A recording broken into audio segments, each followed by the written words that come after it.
There, guys, to unpack. But I give James a lot of credit, by the way. He answered every question. There was no, I don't want to talk about that, or no comment. Paul, you were a part, of course, of the Celtics' Big Three, KG, Ray Allen, and yourself. Fizz, you coached the Heat. You're the lead assistant on the bench with the Big Three with, of course, LeBron, Wade, and Bosh down in Miami. So I have to ask you guys, hearing all of that, including what James just said about adapting his play and changing and becoming a little bit more of a playmaker, what do you guys think the biggest challenge is, Paul, for how this Big Three is going to come together? Well, James said it. I heard him say it a couple times, the sacrifice. He can't be the James Harden that he was in Houston. But my question is to the New Jersey Nets is the style of play. Jersey? I mean, the Brooklyn Nets. Where you going, man? They were Brooklyn Nets when you were there, Paul. We once said that we would never see a jump shooting team win a championship, then you had to go to State Warriors. Right. And now you have three great one-on-one players. Is this the year that we have a one-on-one team style of play? I mean, that's who they are. I mean, am I going to ask James to cut back door? Am I going to ask him to spot up? Am I going to ask the same of Kyrie? So my question is, what style of play? Can they be the first one-on-one team, ISO team to win? We have yet to see, and I don't know what style of play that's going to be, because you have to use these players to their strength. But the sacrifice, that's going to be the biggest things in James is going to have to do in order for this team to succeed. Yeah, and that's the word I kept hearing, sacrifice. And Spo used to have a great saying, sacrifice is easy until it's you. And so we're going to see if these guys are willing to sacrifice. And what does that look like? What does that mean? That means that time of possession with the ball as an individual. You got to make decisions quicker now, because you got two other stars sitting on the weak side defensively. When you're on defense, are you taking pride in being a top-level defensive team, or is it all about scoring? And when you have the basketball, those are the places that I want to see if those guys are willing to make the sacrifices. And then finally, the off-the-court distractions. Can we get that behind us now and get to where y'all just playing basketball and showing what you can really do as a team? Well, you guys, we were talking right before the show that you guys, when you came together as a Big Three in Boston, Paul, the fit was very natural, just between the position Ray played, the way you played, the way KG played. You were saying before the show the fit in Miami was not as just slot. You guys really pioneered that positionless basketball in terms of making it just a regular part of the equation. How did you figure that out as a coaching staff? Pain, losing to Dallas, really suffering and having to go through that, because Dwayne and LeBron were so dynamic with the similar type of basketball game where they needed that ball in their hands a lot. And ultimately, it did come down to us adapting as a coaching staff, but also when we talk about sacrifice. Paul was just saying it. We got after it defensively. That's one thing you could say. That team got after it defensively. And both of those guys, when they didn't have the ball, they made a conscious effort to move without it. Yeah, that's my biggest question. Yeah. I mean, offense is not going to be a problem. Defending. Can they be a top 5 defensive team? Because if not, I don't see them getting to the finals. Well, you see this usage rate and clutch time. So these are all, by the way, they all have a track record of being clutch performers. We threw it up here yesterday on the show. In the last 10 seasons, 8 guys have accumulated 1,000 points in the clutch. The Nets now have 3 of those 8. So they have guys who can come through in the clutch. The question, of course, is a little bit who takes the last shot. But I do think that stuff works itself out. It does. It's going to be some guys one night, some guys another night. In terms of defense, I completely agree. I mean, I remember so much, Fizz, that you guys had your first training camp once all those guys came together. Eric decided to hold it at a military base. And that you guys ran only defensive drills for the first few days, week? It was at least 3 or 4 days that we just went straight defense. And it was to set a tone at a military base because we was getting ready for them. And you had to be so disciplined and sharp to beat that Boston team. They guarded the heck out of you. They moved the ball. They ran their stuff to precision. And they weren't going to beat themselves. So we knew this wasn't no guarantee. Negative attention, but he said it did get me to Brooklyn. Paul, how do you see that whole situation? I certainly understand Boogie's side, but also James is right. What he did got him where he wanted to go. The system basically allowed for that. Well, yeah, I understand both sides. I mean, because sometimes disrespect comes in all forms and fashion. It's not just what you say, it's your actions. And Boogie was saying it like, look, you didn't come to training camp on time. And then we look at his last 5 games with the Rockets. That's not the James Harden we know. No. And so in saying that, it was his actions that garnered the disrespect. But on the other side, what James Harden was saying, he was like, You heard him say, I gave him everything. Yep. Right. I gave him everything, and apparently his everything wasn't good enough to bring a championship to Houston. And that's all you can ask for from a player. So I understand his frustration as a veteran in this league, as an all-time player. He's made all the money, shoe contract. He's done everything you could do in the game of basketball. Now he just wants to win a championship, and it got frustrating for him. Yeah. Coach Steve Nash was asked about this also this morning, and I'm just read off my laptop here for y'all. He said, I think James carried that team for many years. He said, gave them everything he had. So since he asked for a trade, he said, I think that this is Steve Nash. He said, I think this was a very small sample size since he asked for the trade. And he said, it's fairly irrelevant if you're discussing James's overall character or whether he's going to be a problem or not. I have to think you'd agree with that, right? I totally agree, and I think James Harden now really he sees the trophy, and so you're going to get the best of James Harden right now. I really do believe that, and I think, you know, when you get into these tussles, you know, these squabbles, it's always going to be a little messy. But let's be real about it. At the end of the day, everybody won. Yep. Houston got a heck of a deal with the players they got, the picks that they got, the exceptions, all of that good stuff. And Brooklyn got a hell of a all-time player, like he talked about on both sides. In any situation, do we expect a relationship breakup to be smooth all the time? I can't remember one. I can't remember one. You know, that's just the way it is. It happens, but it is certainly unusual. And Paul, I would like to say that Brooklyn has now given away pretty much the same, you know, that just compared to your trade, what they gave away for you, maybe that wipes some of that slate clean as well. All right, guys, before we go, the NBA just announced 2 more Wizards games have had to be postponed. This is, of course, because of ongoing contact tracing within the team. They do not have the league-required 8 available players to proceed with scheduled games against the Cavaliers this Sunday and Monday, so we'll keep an eye on that. All right, NBA has announced Kyrie Irving has been fined $50,000 and was placed on a 5-day quarantine after violating the league's health and safety protocols. That was for that party he attended without a mask last week. Now, according to Bobby Marks, if you put the 5 days into which games he missed for those reasons, Kyrie is going to forfeit $816,000 in salary for the 2 games he missed this week. Stimulus checks, that is. Now, sources telling our Adrian Wojnarowski, Kyrie is expected to play against the Magic tomorrow. Steve Nash was asked about that in a press conference today.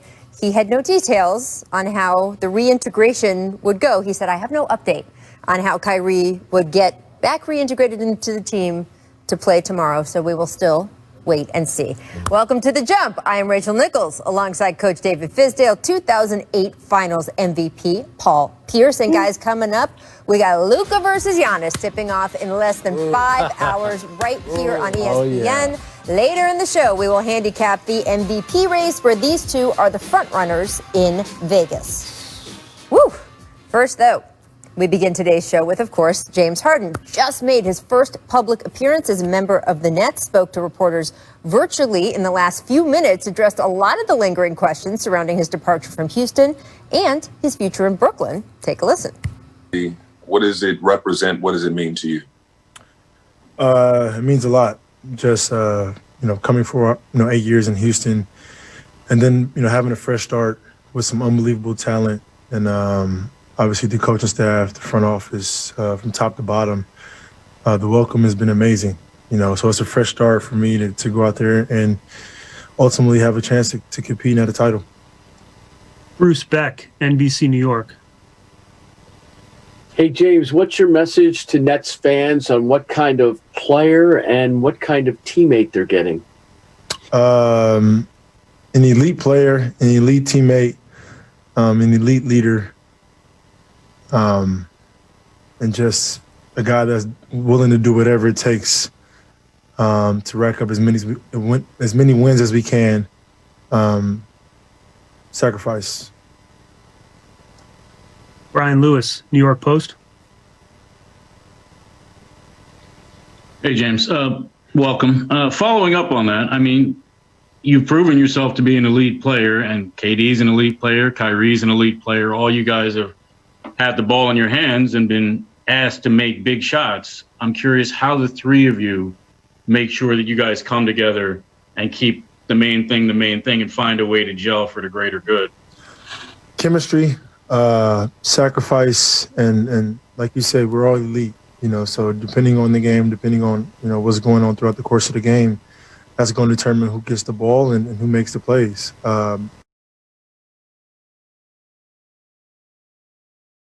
We're all unselfish. We're all willing passers. And we play basketball the right way. And that's all that matters. Otis Livingston, CBS New York. Hey, James, welcome to Brooklyn. From your post-game comments after the Lakers lost to what your teammates were saying about you as far as being disrespectful and also you being held out of practice until a trade was made, it got pretty ugly at the end of your tenure in Houston. Is there any part of you that regrets the way that it ended? I wasn't disrespectful to anyone. Those guys, I just got there, Houston. I've been there for a very long time. I've been through all the ups and downs, with that organization. And I wasn't disrespectful towards anyone. I just made a comment, that the team as a whole wasn't good enough to compete for a title. And, at the stage of my career, right where I am now, that's what I would love, And so I wasn't trying to be disrespectful to anybody, especially not to the organization. And like I said, I'm excited to be here in Brooklyn and, excited for a new start. But do you regret the way it ended, though? I mean, it's a place that you loved and you had so many highlights. Yeah, I regret because I'm not the type of guy to, I don't need the attention, especially the negative energy, the negative attention. Like, I've never been that guy. So there were some things I felt like out of my character, but the ultimate goal was to get somewhere, where I can compete. And here I am in Brooklyn. I have nothing but love and respect for that organization, that city, and everything that they've done for me and my family. Much respect. Hey, James. First and foremost, welcome to Brooklyn. Thank you. I guess you would know better than any of us in this room that, winning a championship is not easy, right? There's 30 teams, of those 30, maybe 5 or 6 have real chances to win it. You've been part of those 5 or 6 for God knows how long since you've been in Houston. You've had multiple runs deep. You've had it with different players from Chris Paul, Russell Westbrook, Melo, Dwight.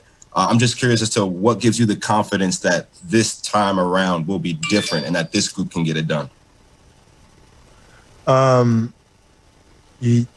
Obviously you got Kevin Durant and Kyrie Irving on the team. And then surrounded by those guys, you have really good pieces in DeAndre, Jeff, shooters, and Joe, Landry. You just look at this entire roster and it's built for any style of basketball you want. And then the coaching staff who, knows the game of basketball at a high level. You just add that all together and it's like, that's a legit chance right there. It was a no-brainer for me. Rachel Nichols, ESPN. Hey, James. Obviously, so many great players go without winning a title. There's guys in the Hall of Fame without winning a title. But how about you? How do you see your career in terms of how important it is to actually win that title, to complete what you want to do in basketball? It's not a guarantee to me coming to Brooklyn is, guaranteeing a title, Rachel. But I think for me, giving myself a chance is very, very important. At younger,